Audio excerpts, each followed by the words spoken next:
We are now going to consider which industry you should choose for your business. I strongly recommend that you start your agency as a specialist recruiter, targeting clients in a market that you have a level of knowledge and understanding in. This enables you to build your business in a niche sector so that you can operate as a specialist in your chosen field, which in turn allows you to command higher fees for your service. When a client is talking to you, they want to know that you have a level of understanding of their industry, which will enable you to provide the candidate with the right skills for their business. Promoting the fact that you are a specialist recruiter shows your clients that you are well connected in their field and not only have an enviable database of skilled candidates, but more importantly, know exactly where and how to source suitable candidates for their business. If you have experience as a mechanical engineer, it does not make sense to start recruiting healthcare workers. This reminds me of the old joke about the mechanic and the surgeon. A mechanic was removing the cylinder heads from the motor of a car when he spotted the famous surgeon in his garage that was standing off to one side waiting for the service manager to come and take a look at his car. The mechanic shouted across the garage, "Hello, doctor. Please come over here for a minute." The famous surgeon, a bit surprised, walked over to the mechanic.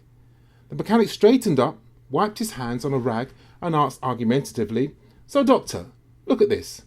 I also open hearts, take valves out, grind them, put in new parts, and when I finish, this will all work as new.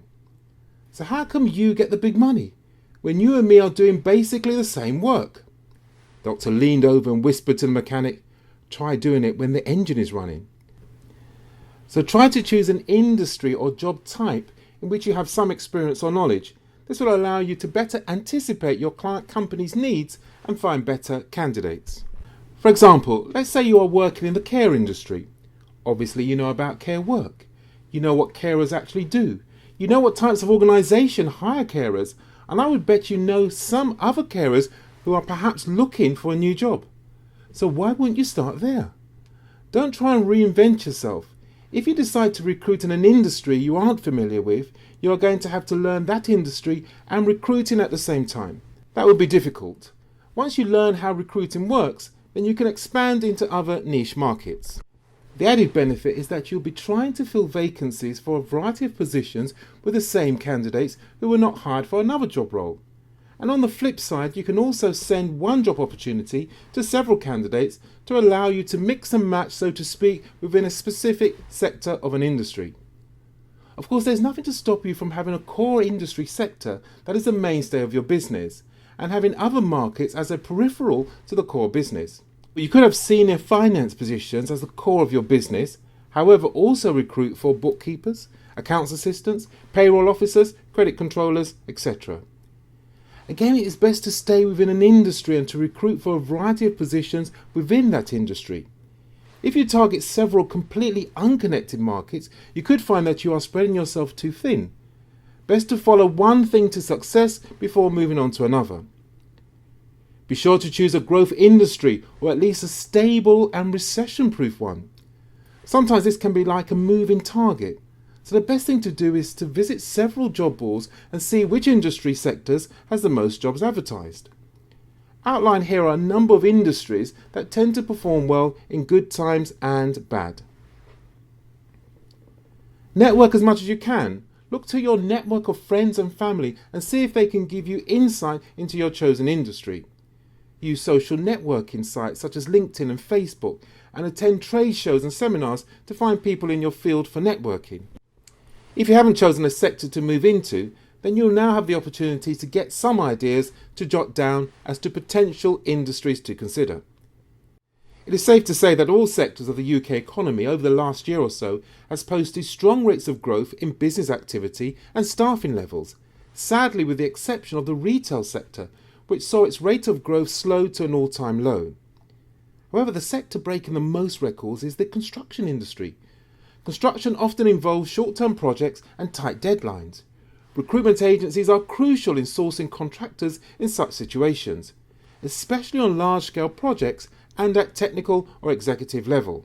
These employers are choosing to search for potential employees with the help of recruitment agencies who know both the sector intimately as well as the needs of particular roles and positions within that market.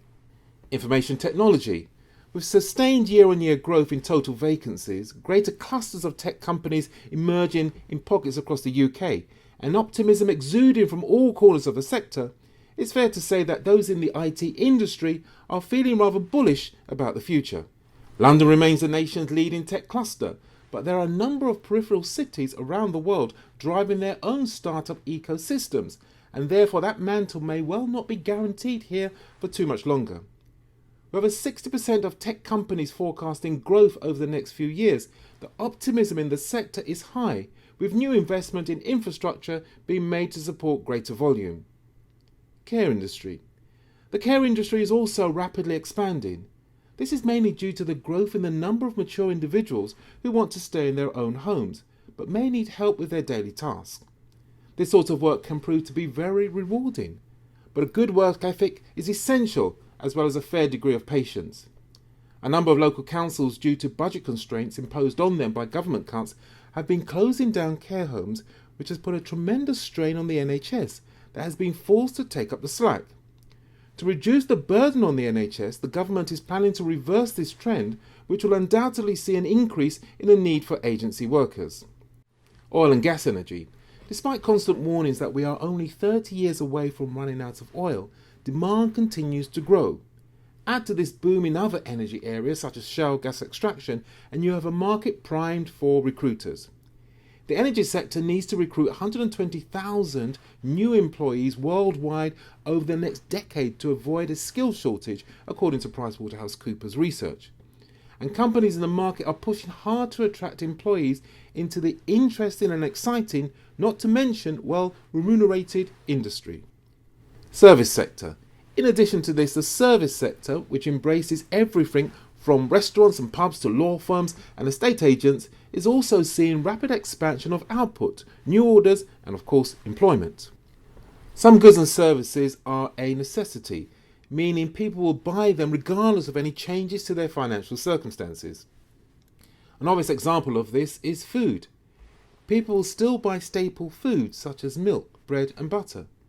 This means that food manufacturers, supermarkets and convenience stores are also pretty much recession-proof.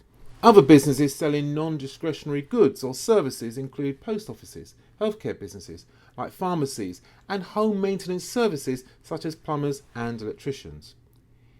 E-commerce businesses and those ahead of the technology curve are likely to survive any recession. Customers can often find lower online prices than high street shops, and internet shopping is more convenient. There are a number of growth industries in digital and social media and other high technologies. For example, the telecoms industry, fueled by smartphone sales, are on the increase. That is true to say that no job is totally recession-proof. Finance and accounting jobs come pretty close. To quote Benjamin Franklin, "In this world there is nothing as certain as death and taxes. And therefore, where you have taxes, you have accountants. They're pretty much joined at the hip." During a recession, the right job industry to have your recruitment agency operating in is like a bullet-proof vest worn during a shootout. It won't guarantee you'll survive, but it boosts the chance that you won't be taken out completely. As previously stated, no job is fully guaranteed to be recession-proof. Some finance and accounting positions are less likely to be cut during corporate downsizings. Likewise, some sectors of the overall market thrive during downturns. If you can find one of those safe industries in a growing sector, you have two hedges against the risk of your recruitment agency hitting the buffers. Because every company has some component of fraud, and finding it requires an advanced accounting skills, forensic accountants are constantly in demand. If a company has 30,000 employees, you can bet your bottom dollar that they will have at least one person thinking of a way to take something that's not theirs.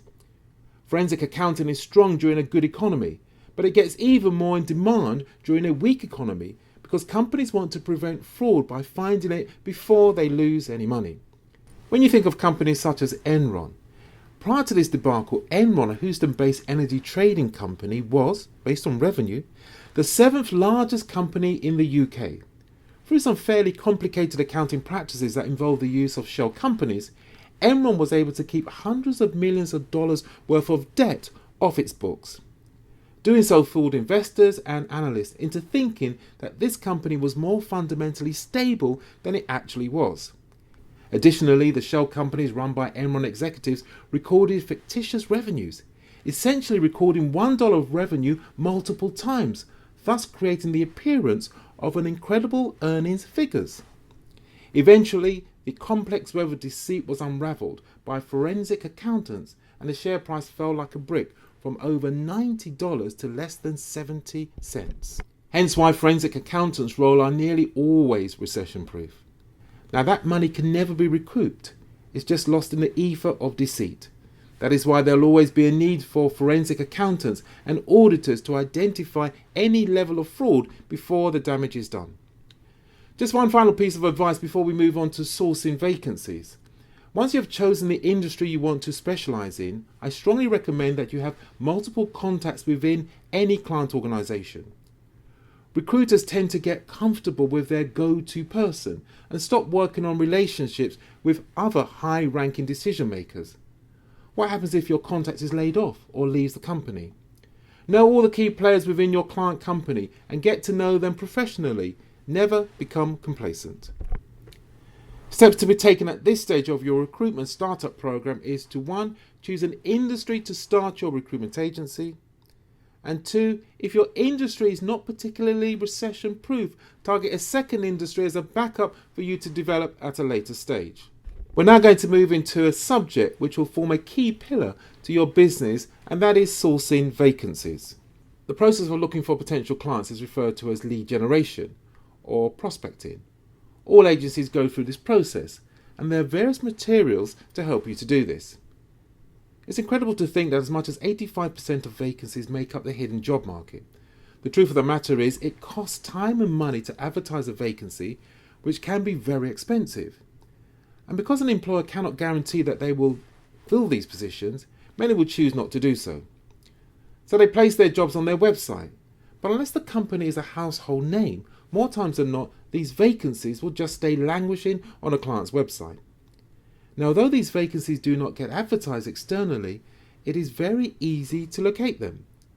So let us go through ways in which you can access jobs that are part of the hidden job market. Outlined here are 5 ways in which this can be done. You can utilize social media sites such as Facebook, Twitter and LinkedIn to network your way to finding the contact details of hiring managers in your industry. Then check that person's company website for vacancies. You can target vacancies listed in your local newspapers. It is a good idea to create a scrapbook to add these vacancies to, and for calling the company a week after they have placed the advert to see if the vacancy has been filled. If the vacancy has not been filled, then obviously you can offer your services. It is a good idea to offer the client a discount off your terms of business, perhaps even deduct from your fee the cost of the newspaper advert, as long as it's not too expensive. This way the company doesn't feel that it has been doubled whammied, i.e. paying twice. Type in the names of the top 10 companies in your country's search engine followed by the word jobs, i.e. here in the UK it's Google, so you would type Amazon Jobs UK into the search engine, and there you'll find numerous vacancies for this company. Search the leading job boards. Although the majority have vacancies from recruitment agencies, you will still find a number of direct vacancies from employers. Do you have a family member or a close friend who runs a business? Then ask them if they have any vacancies outstanding that you can help them to fill. And don't just tap into the connections you already have. Figure out who you need to know in your chosen industry to approach, likely the hiring manager, and make that connection, whether by getting them to follow you on Twitter, by retweeting their tweets, or growing your LinkedIn network until they become a third-degree connection.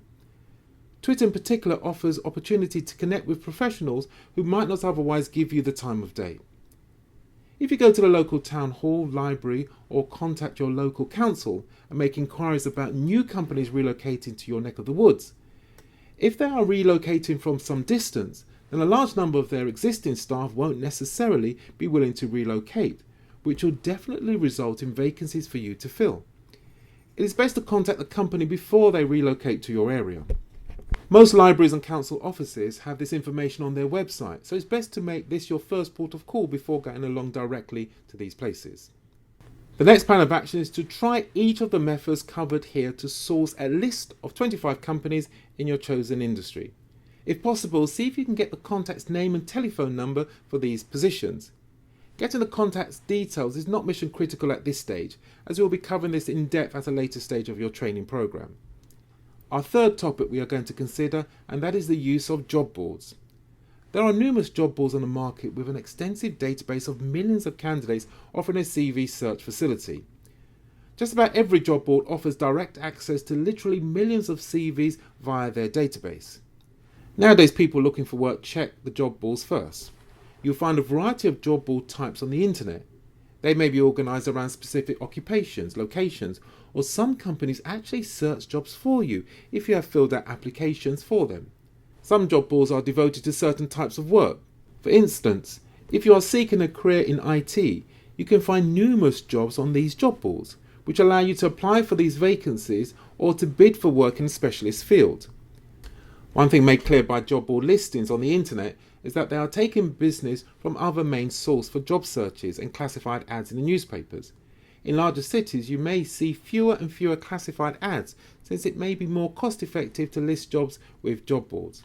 Later in the training program, we'll run through a step-by-step guide to using social media sites to drive candidates to your agency free of charge.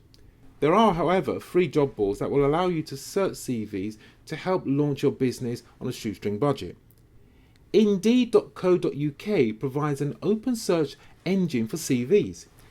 You'll have an instant access to millions of qualified candidates through this service.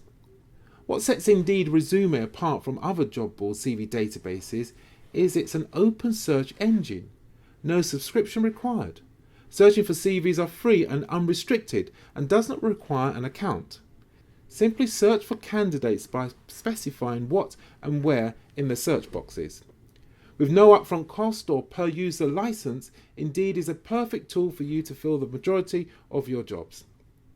And the benefit for recruiters are no subscription necessary, preview CVs without ever leaving the search results page, set up unlimited saved searches, and receive daily emails with new and updated CV matching search criteria. Indeed can automatically email you when there are new and relevant CVs, so that you can stay on top of the best talent while you work your business. Click the Get New Resumes by Email link at the top or bottom of the search results to receive new CVs that match your search. You can create an unlimited number of email alerts for free and of course cancel alerts at any time.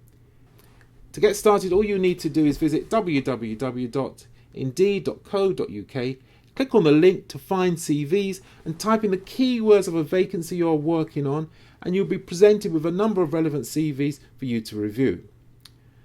To contact a candidate that you have identified as a potential match, all you need to do is to send them a quick email informing them about the vacancy and asking them to contact you for more details. And that's it. In the training program How to Make a Placement in 30 Days or Less, I'll be walking you through step by step the whole process from finding a vacancy to using LinkedIn and other sources to find suitable CVs for your vacancies. Then forwarding these CVs through to clients, moving them through to the interview stage and ultimately into employment, leading you to your first of many placement fees of 15% of the candidate's salary. Our last subject we're going to look at today is CV databases. CV databases are a great way to gain access to millions of candidates from all sectors. It is quick and easy to search the database to find people that match your job roles. You can of course use social media platforms to source candidates, depending on which industry or country you are in, and you can access literally millions of CVs. There are LinkedIn, Twitter, Facebook, not forgetting search engines such as Google, Bing and Yahoo for candidate leads on the internet. Nowadays, the vast majority of search engines have CV databases of hundreds of thousands of candidates to choose from.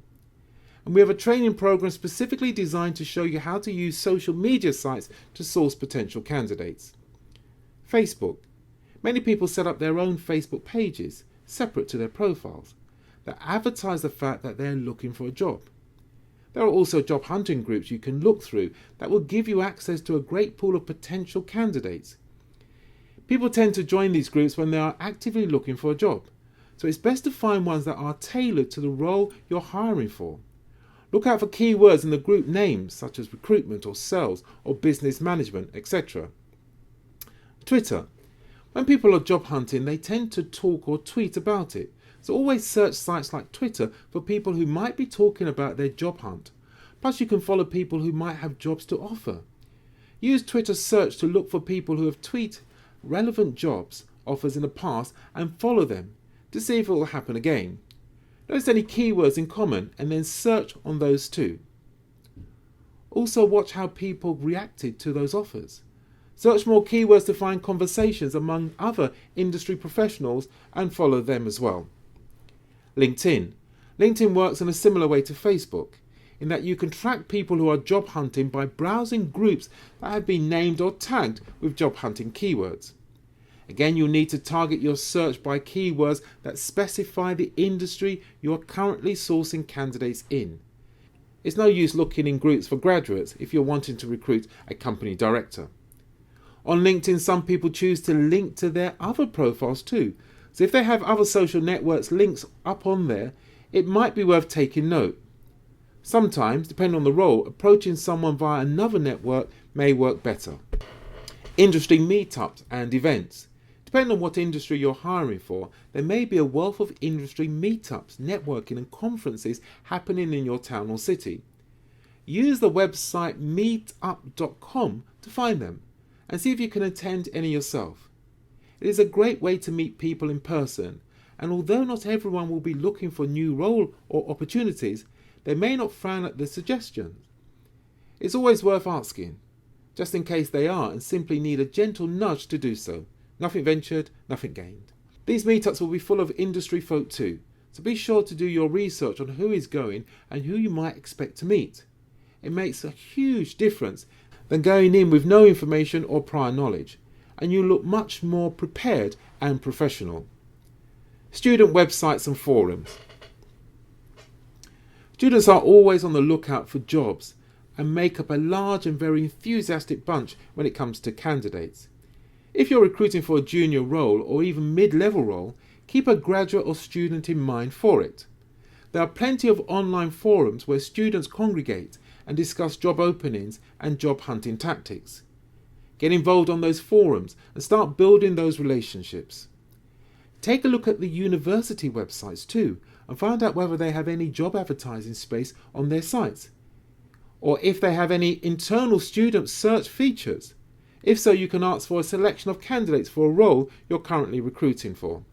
A tried and tested means of building your database of candidates is by asking every candidate that you speak to within your niche industry if they know of anyone who might be looking for employment and take down their details. It's a process where one contact leads to another, to another, to another, and so on. All along the way you collect contact details and CVs from potential candidates who may or may not fit the immediate job you are working on, but seem worth keeping on file for future vacancies in your specialty area. Points to action for this session is to 1. Test out at least 2 of the methods described for finding candidates, and 2. Set up a LinkedIn and Twitter account to attract relevant CVs. In Volume 3 we'll be looking at how to take a complete job order, then how to post or advertise vacancies. We will also review contents of the resource file and to conclude with going through the 30 steps of the recruitment process from obtaining a vacancy right through to finding a candidate and obviously getting paid with the placement.